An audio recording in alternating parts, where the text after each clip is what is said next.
Oi, gente, vamos ver aqui os melhores momentos de São Paulo 2, Bahia 0. São Paulo saindo da zica, né? Porque estava muito zicado, estava perdendo muitos jogos, a verdade é essa, né? Eu, inclusive, tenho uma interpretação que eu acho que depois daquele jogo com o Palmeiras, em que o time jogou bem, mas foi muito prejudicado pela arbitragem, o time deu uma deprimida, né?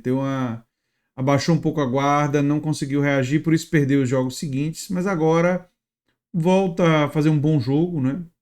A gente vai ver aí que o Luciano jogou muito bem, né? O Luciano fez uma. Olha o primeiro gol, né? O gol do Luciano, um belíssimo gol, né? Uma participação também de destaque do Mike, lateral direito da base, que acho que vale a pena falar que o Mike tá jogando muito bem. O Mike tá jogando melhor do que o Mailton, né? Contratado Mailton, né? Não que o Mailton tenha jogado tão mal, mas teve também esse gol anulado, né? O gol do Lucas, um belo gol de cabeça, que o Alan Franco estava impedido na jogada, né? É interessante perceber que o Rogério Ceni tem um histórico muito ruim contra o São Paulo, né? O Rogério Ceni realmente tem um histórico bem ruim contra o São Paulo. Acho que só a primeira vitória foi justamente com o Bahia no primeiro turno, né? Vamos falar jogador por jogador. O Rafael foi seguro, né? Não teve assim uma partida de muito destaque. O Bahia não conseguiu criar tanto assim. Quando a bola chegou, o Rafael foi bem. Os três zagueiros jogaram bem. O Alan Franco, o Arboleda e o Sabino. Todos os três foram bem. Nada de espetacular. Eu daria nota, sei lá, 6,5 para o Rafael e 7 para todos os zagueiros. Foram todos bem. O Mike eu acho que é um 7,5. O Mike, sabe, pela assistência, porque foi seguro, um pouco afobado, fez algumas faltas e tal, mas foi muito bem, né? O Enzo, nota 8.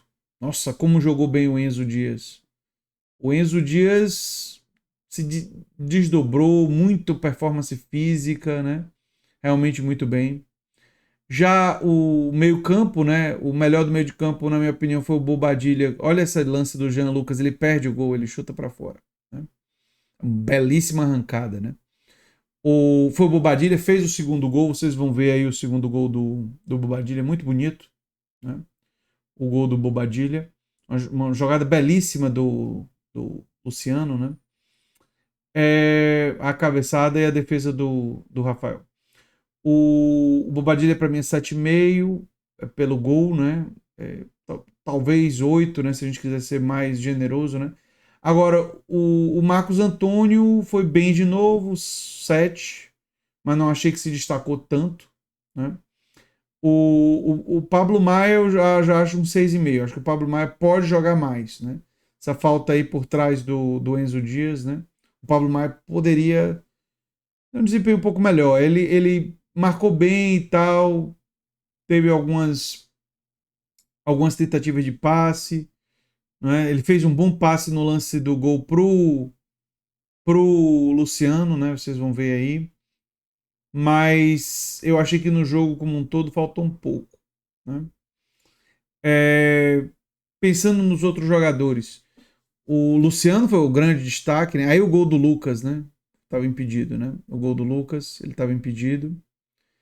É, o Lucas, foi importante esse gol para ele mostrar que ele, sabe, ele não jogou tão bem, aí o impedimento do Alan Franco, né? Participou da jogada, disputou ali em cima, mas foi importante o gol para mostrar que o Lucas está aos poucos recuperando a melhor forma, né?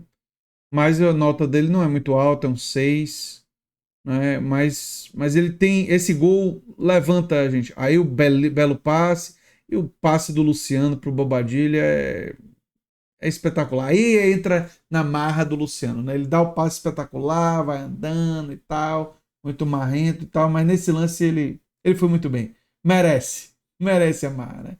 Foi o homem do jogo, nota 9, né? O cara fez um gol, belo gol, e faz uma assistência dessa, foi o nome do jogo, né? É... O Lucas, como eu disse, fez um gol que foi anulado, que foi um gol bonito, mas fora o gol, eu ainda acho que o Lucas não tá sabe, no melhor momento dele, né? Mas o São Paulo jogando completo, aí foi uma boa defesa do Rafael, né? Talvez a melhor defesa dele no jogo, né? Na cabeçada do William José. Foi uma boa defesa. Né? Como eu disse, o Rafael foi seguro. Né? Tem gente que vai dizer defesaça. Eu acho que isso é exagero. Uma boa defesa. Né? Os jogadores que entraram, quem entrou melhor foi o Tapia. O Tapia tem uma característica que o São Paulo tem pouco, né? Que é um jogador de contra-ataque que tem explosão muscular, que consegue ganhar dos zagueiros na corrida e oferecer perigo em jogada de contra-ataque.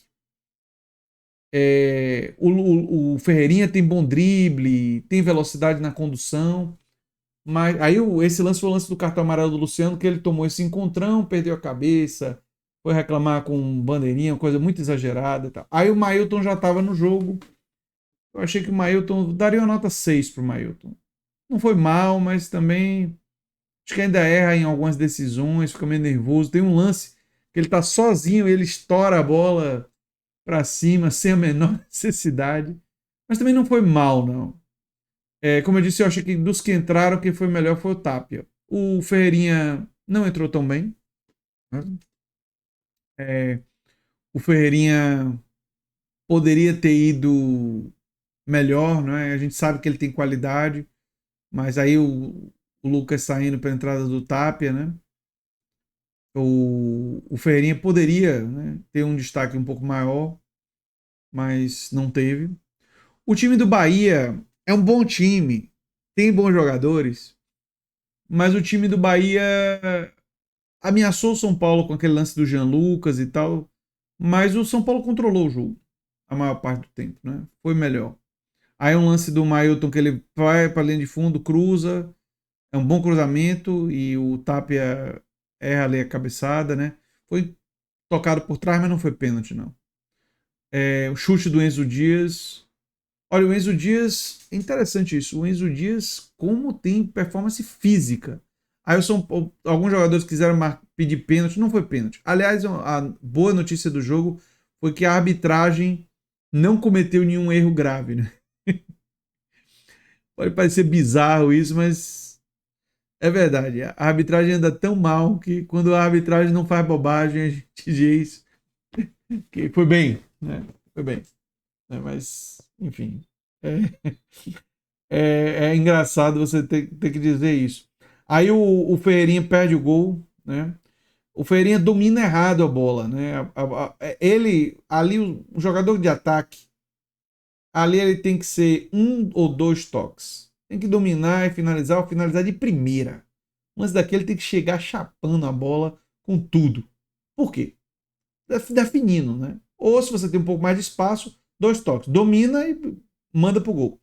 Você domina errado, foi o caso dele, não conseguiu finalizar. Esse foi um lance que o Marcos Antônio ele exagerou, ele deu um passe muito aprofundado ali pro Mailton, né?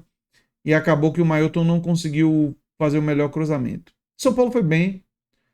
O São Paulo não é time para tá, sei lá, 15º, de ficar brigando contra rebaixamento e tal. Tá ali pelo 8º lugar e o São Paulo pode se classificar para pré-Libertadores. Né, a melhor colocação possível ali do São Paulo vai ser talvez um sétimo, sexto lugar, talvez. O São Paulo, para a próxima temporada, ao meu ver, precisa contratar um goleiro reserva para o Rafael. E não pode apostar no Young, que é um goleiro muito jovem, ainda muito inexperiente. A não ser que a conclusão da direção seja que o Young é muito bom. Se não, tem que ter um goleiro mais experiente para jogar ali. Além de um goleiro reserva do Rafael, precisa mais um zagueiro confiável, porque se o São Paulo for continuar jogando com 3 zagueiros, o São Paulo só tem 5 zagueiros, que é o Sabino, o Arboleda, o Alan Franco, o Ferrarese e o Rafael Tolói. É pouco. Você tem que ter no mínimo 6. Então tem que contratar. O São Paulo não tem dinheiro, então tem que buscar um empréstimo, um jogador que venha livre no mercado, mas tem que ir atrás de um goleiro reserva para o Rafael e um zagueiro. E eu acho que a outra posição que falta para o São Paulo é um meia ofensivo. Nesse jogo, por exemplo, estava jogando Bobadilha ali, que é mais um segundo volante. Não é? É claro que existe a expectativa do Oscar voltar, mas anda muito tempo contundido, né? O Lucas hoje em dia não é mais meia, o Lucas é atacante, né? Não sei se ele teria condições de jogar como meia. Tenho sérias dúvidas. Se ele recuperar a melhor forma, talvez, mas não acho que seja muito a posição dele para meia. E a gente está percebendo, lamentavelmente, que embora o Rodriguinho tenha qualidades, não sei se dá para confiar muito nele. Então, Oscar contundido, Lucas não é mais meia, Rodriguinho não dá para confiar. Eu acho que a posição que o São Paulo teria que pensar em ver com patrocinador para talvez ter um investimento seria só na posição de meia, né? É claro que se o Oscar se recuperar, essa posição é dele, né? Tecnicamente, quando ele jogou, ele mostrou que tem qualidade, né? E é o que eu tinha para dizer para isso daí. É o São Paulo saindo um pouco dessa zica, desse buraco aí. Ele estava se enfiando com a depressão pela saída na Libertadores e pela derrota para o Palmeiras naquelas condições que teve pelo menos um erro da arbitragem absurdo, né? É, um erro inadmissível, um pênalti claríssimo sobre o Tapa, uma coisa assim, enfim. Mas é isso aí. Eu sou André Teixeira Jacobino, o canal é Futebol Arte e a gente se vê em breve em outro vídeo. Se você gosta, compartilha. Tchau, tchau, gente.